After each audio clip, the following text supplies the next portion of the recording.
My father's voice was cold, the marble of the dining room amplifying every syllable. The funeral was barely over. My grandfather's ashes still clung to my black coat. Yet here I was, with a single suitcase and nowhere to go. I remembered the faint smile on his face as he signed the papers. $56 million transferred into his account. He didn't look at me once. His only son, his only bloodline.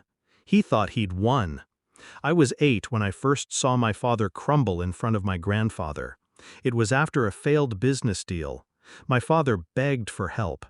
Grandfather folded his newspaper, looked at me, and said, "Strength is not inherited, it's chosen." Back then I didn't understand. I thought my father was just tired. Now I know he was weak. The kind of weakness that hides behind arrogance, feeding on others until there's nothing left. I grew up learning to read his moods like weather, the silence before his storms, the shallow compliments before he took something away. I loved him anyway, because children are built to love, even what hurts them. But love ends when betrayal begins. It was subtle at first. He stopped taking my calls. Family dinners disappeared. My invitations were lost. Then I overheard him once, late at night, whispering into the phone, "He's not like us. He'll waste it. Best to cut him out." That him was me. When grandfather died, I felt grief. My father felt opportunity. The will was supposed to be read after the funeral, but he convinced the lawyer to transfer everything early, citing efficiency.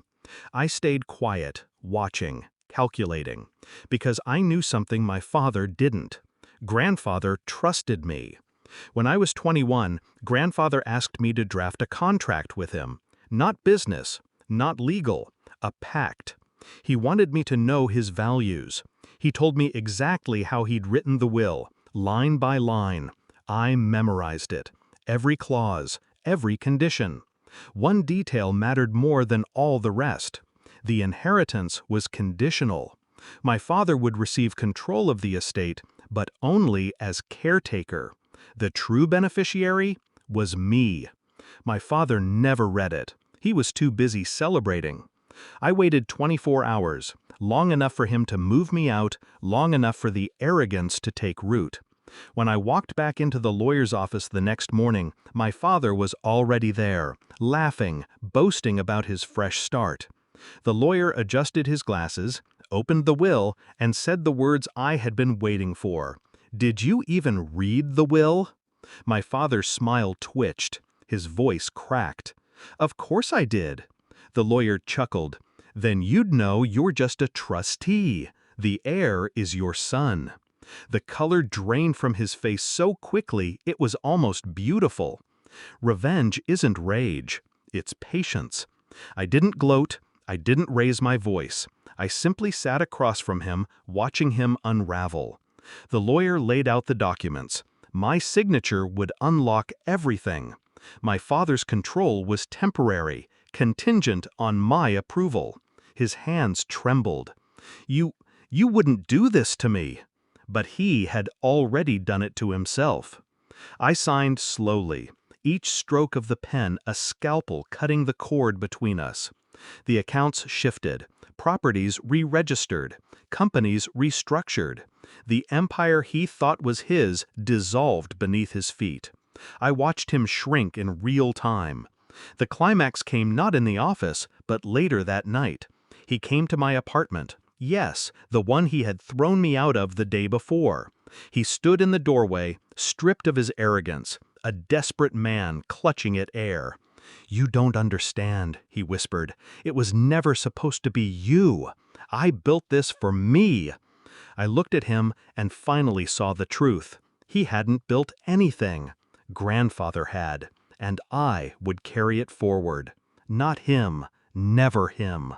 "You called me useless," I said quietly, "but I'm the one he trusted.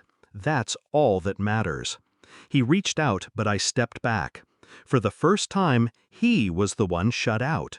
Relief came slowly, not as joy, but as silence. The storm had passed. I had outwaited it. I didn't ruin him with anger. I ruined him with the truth. A man who thought money made him powerful learned that legacy chooses its own heir. Now the fortune is mine, but it's not the money I savor, it's the justice, the symmetry, the knowledge that my grandfather's faith was not misplaced. My father wanted me gone. Instead, he erased himself. And when I think back to that moment in the lawyer's office, I hear the line that broke him. Did you even read the will? Yes, I did. He never did. That was his downfall, and my beginning.